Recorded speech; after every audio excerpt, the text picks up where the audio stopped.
Mike's Daily Podcast. FF episode 1327, 1327. It's Mike Matthews broadcasting from Cafe Anyway, located somewhere in Podcastro Valley, Mont. Today, Madame Rootabega, Valentino, Bison Bentley, and we get to the segment, Why the Hell Did I Yelp That? Where we'll look at some things that I yelped about that have no help. Mike's Daily Podcast. No help to you. They don't help you in any way. But we'll also get to some interesting news stuff. Mike's Daily Podcast. Going on today, well, that was a weekend that had the best freaking weather in the Bay Area. It couldn't get better. Oh, wait, now we're gonna get some rain. What the hey? It's so bizarre to have all this water, rain falling down constantly here. Mike's Daily Podcast. The hills are getting so green. They are so green, and they're usually turning brown around this time of year. Mike's So that's happening Daily in the Bay Area. Podcast. For your information, Yeah! if you didn't know. I'm going to tell you something. I was listening to a podcast from Minnesota. MPR is what they call it. And there's this girl, Carrie Miller, and she hosts this roundtable discussion at the end of the week. And they were discussing Prince, because Prince is from Minnesota, and he has been gone for a year now. And I am so going to sneeze. Look who just walked in. Hello, my commercial. It's Madame Rootabega. If you sneeze, point your nose that direction over there. I will projectile my nose sweat that way. Oh. What I was going to say, though, is one of the people, the panel that was discussing Prince, the Prince panel, look who else walked in. Hello, Mike. This is Valentino. The bragging attending. And it's Bison Bentley. Do you know that? Mike, we heard that you was on the radio this past weekend there. Yeah, and the radio. Here. Was that for us? Yeah, you're here, and it's scary, and we're all frightened. All right. There. That's all right. Do you know that? Well, what happened was I was on Country Crossroads Radio Saturday and Sunday, which I've been on for over 2 years now, I think, and it has been a lot of fun. But first, And here's today's podcast picture. the podcast picture is so great. Boy, is this great! It's wonderful. Look at it. It is from Podcastro Valley. There is a wonderful coffee place there where they serve such good coffee. When the coffee's first rate, so is everything else. Would you like some coffee? And they have this wonderful lobby. It's actually in the lobby of a church. And they serve this Verve coffee, which is dang good because it's from Santa Cruz, and I don't know what they put in it. It makes it so delicious. But maybe it's because it comes out of a donkey. But it's wonderful coffee. It's donkey coffee. No, I don't know what kind. But I've sat in this lobby of this church and talked to different people, including the daughter of the main preacher of this church, which was interesting. One time I was speaking with her, and then some other people. It's a great place. Go check it out, I guess, is what I'm saying. Or not. But the other cool thing is when you walk out the door of this lobby, you've got this beautiful view of the Bay Area. It's so nice. I got caught up. Well, not really. I watched the first 2 episodes, then I watched the last 2 episodes of Cowboy Bebop. I watched other episodes randomly throughout the late 90s and early O's on the Cartoon Network. That's where they used to show it, on Adult Swim. And I was, I was impressed with the animation. It is anime, done in Japan. And maybe in the future, I will get to speak with one Jarrell for Jarrell Name. Jarrell Name.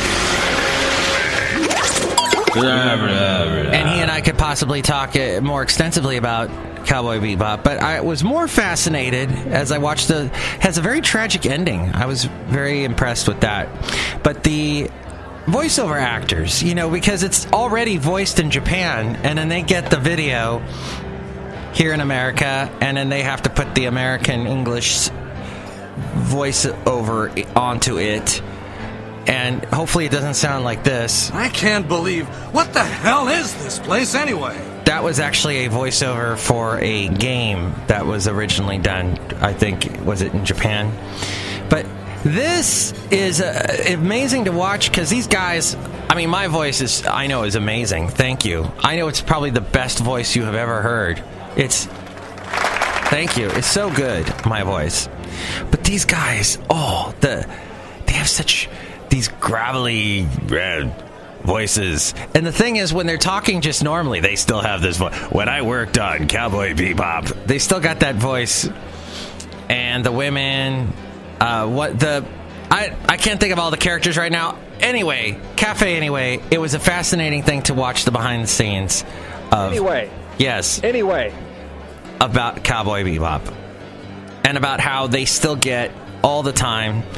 People go, when they hear their voice, they're like, hey, were you so-and-so from Cowboy Bebop? And they're like, yeah. And they're like, oh, that was an awesome anime. It was sort of the gateway anime for a lot of people to watch more anime. And those voice actors went on to bigger and better, I don't know if better, but bigger anime, more well-known anime stuff that's now all this anime is being turned into movies or Netflix TV shows, live action movies. At any rate, we can get into that more with Jarrell Nemay at some point in the future. But I did want to point out this Prince thing. And one of the writers on the panel pointed out that Prince often wrote from the point of view or wrote about how did they put it? And I was like, oh, that's so true. He often wrote about strong women and how they were affecting him in some way. Like, baby, you're just like my mother. She's never satisfied. Or the raspberry beret. I walked into the store and, talking all about this woman who rocked his world in a barn. Or, Darling Little Nicky. Isn't that the song about he goes to see a prostitute? Or even Little Red Corvette, about it's all this point of view of him, I suppose. Perhaps he's losing his virginity in this car. I think that's what it's about. I don't remember, but I do remember Stevie Nicks stole the chord progression. She even admitted to this and said, Stand Back was inspired, she said, by Little Red Corvette and a drive she was taking from Los Angeles up to Santa Barbara, which is a beautiful drive. If you have never done it, I used to live in Ventura, which is on that you pass through as you're driving up from LA up to Santa Barbara. So all these different songs that Prince wrote often had a very strong female lead in there somewhere that was affecting him in some way, and it created some great music.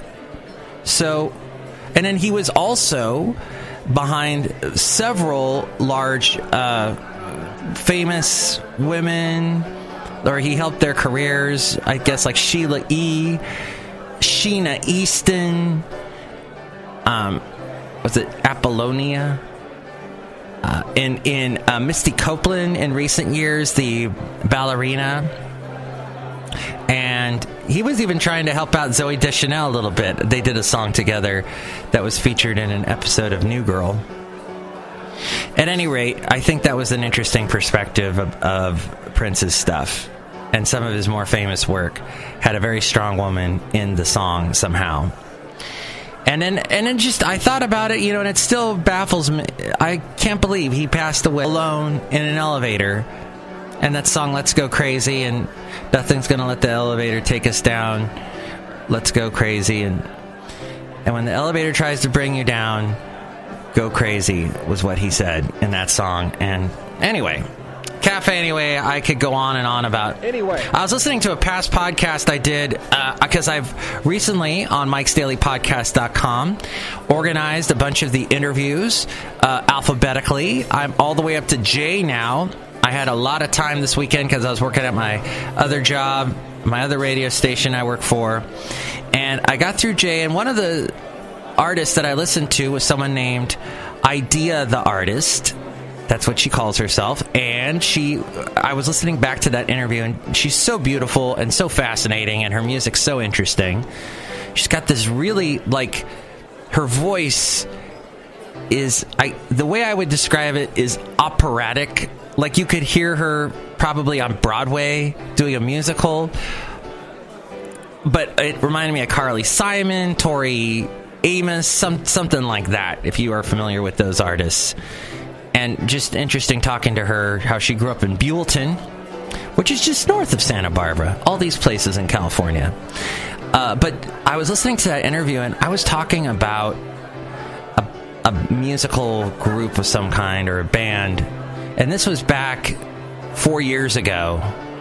And I guess the podcast hasn't changed much, because there I am talking about music again. But that's where I come from. I came from the music world of radio, so I'm going to have a lot of that in my talk radio style, and I hope you enjoy it. I know when Haley was on the show a lot, we would talk a lot about music, because Haley is a very musical person.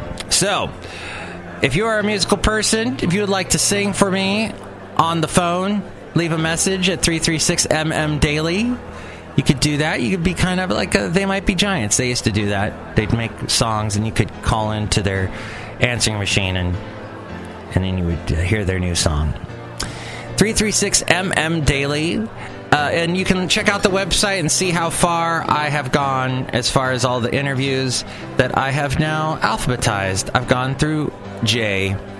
And there's many artists there, musicians, and then some people, like I talked to the Jelly Belly Factory in Vacaville. I talked to the guy, or the Fairfield, talked to the guy that runs it there, and there's some other cool interviews there. Check that out at MIKEs-DAILY-PODCAST.com. You can help out the show through the Amazon link. Click on that and buy whatever it is you're going to buy, and that helps us out. And there's also a PayPal there. You'll get a special greeting from all the Cafe Anyway characters, and you'll see all the past podcast pictures at MIKEs-DAILY-PODCAST.com. Now, the segment called Why the hell did I Yelp that? Yeah. Sometimes I wonder why I Yelp. And I don't Yelp that much anymore. I do like Yelp in that I can go on, and what do? You check in or something, and you got to leave like a little comment, and then you'll get like a little discount on stuff. And then I thought to myself, well, why am I Yelping when I could talk about it on my podcast? And then I thought to myself, this will be a great name for a segment. And then I thought, yeah, why did I call it this name when I wanted to call it about something to do with news? Because we're talking about news in this segment, is what I'm trying to tell you. So this segment, Why the Hell Did I Yelp That, should be called the news segment. And here we go with the news segment. First, starting off with the Daily Beast, and someone that I mentioned in a recent podcast that I had met at UCSB years ago when he was just getting started. And now he's having some issues a la Bill O'Reilly. And Allah is French. No, wait, it's Muslim. No, and France has got that election, and I still don't quite understand what happened with the election there yesterday, but we won't get into that today, even though this is a news segment, because I know you'll be hearing about it all day today. But let's talk about this. Sean Hannity is the latest Fox News personality facing allegations of sexual harassment. During a Friday interview with Tulsa, Oklahoma-based radio host Pat Campbell, former Fox News contributor Debbie Schlussel accused Hannity of inviting her to his hotel room before and after a debate with a pro-Palestinian guest in Detroit. Schlussel said, Schlussel is key in German. Did you know that? No, wait. Is it street? No, that's Strasse. Schlussel. Yeah, that's key. I got about this much, and I'm making a very small hand gesture, like, this little bit of German instruction from my mom, and then took a German class in Ventura, California, and from what I remember, that was key. Anyway, Schlussel said she rejected Hannity's alleged advances, and that she was never invited on his show again. Schlussel and Hannity were scheduled to speak together at the Detroit show, Schlussel said, but before the show, Hannity allegedly invited her to an event at a nearby bookstore. He had some event at a bookstore where he signed his book for people standing in line. He asked me to come meet him at his book signing. So I met him there. It was very awkward. He had me up there with him while he signed books, and I felt very weird. These people don't know me, and they don't come for me to sign their books. Then I left to get ready for the show, and he said, why don't you come back with me to my hotel? And I said, no, I have to get ready for the show. Shortly before the show, Hannity allegedly told Schlussel they would team up against another panelist, but Schlussel told Campbell that the move was a head fake against her. She said Sean came up to me and said, we're going to double team, which was a weird phrase to use, she said, this Palestinian guy that I was up against on the show, and then every time I tried to open up my mouth and say something, they yelled at me and said, obey your host, you can't say anything or else we're going to shut off your microphone. After the show, Schlussel claims Hannity made another advance on her. My dad and my brother were there in the green room, she said, claiming that Hannity tried to get me to go back with him to the hotel after the show. And then she claimed she rejected the offer a second time and then was not invited on any future Hannity programs, just according to the Daily Beast. Well, what the heck there, huh? Well, we'll see. Now, it's interesting because I know I've listened to Hannity's show, and with people like the guy that ran for vice president with John Kerry, was it Edwards? And then he had this affair that came out, and Sean Hannity railed against him because he was a Democrat, this Edwards guy, and said, oh my gosh, how could he cheat on his wife? And then that would be very hypocritical if that were true, and Sean Hannity made this advance on this woman, but hypocritical. When it comes to tires, though, there are generally three things to consider: size, tread life, and tire pressure. Oh, that last story from the Daily Beast, this from The Drive, about airless tires. They're not new. In fact, it was Michelin who first introduced them over a decade ago. They're called Tweel tires, currently sold commercially for lawnmowers and golf carts. What makes Bridgestone's approach different then is two things: its unique design and its application. Michelin's Tweel design consists of flexible polyurethane spokes which support the inner rim.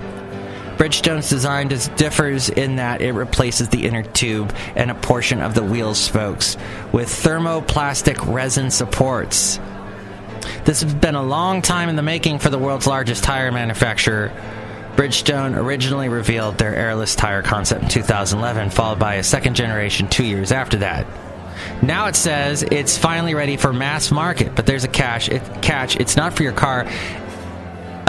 It won't be ready for another 2 years. I guess it's for your bike. Bicycles are what they're starting off with. Well, that's pretty cool. Let's see. Bridgestone claims a reduction in carbon dioxide emission thanks to rolling resistance being virtually non-existent. These tires, which are made from recyclable materials, are better for the environment. Now, maybe that's a ways off for your car, and this might be a ways off for your car too. Flying cars. This, according to USA Today, airborne cars escaping from traffic, and, you know, the whole Jetsons thing. Dutch startup PAL-V announced last week that it was taking $10,000 deposits for its $400,000 and up two-seat Liberty flying car, which Slovakia-based Aeromobile began doing the same for its $1 million plus machine due out in 3 years. Both models would require a runway and a pilot's license. So you need both of those. So not exactly something everyone would have, but I guess in the future we would then try to get not only a driver's license but a pilot's license simultaneously. There are other big players, including a Massachusetts-based Terrafugia, whose XF-T looks like a car with wings folded by its side and can take off and land vertically using so-called VTOL technology. The company site claims that flying an XF-T won't require a full pilot's license. That's the same approach taken by Germany's Lilium Aviation, which just conducted a successful unmanned test flight of its VTOL craft with wheels.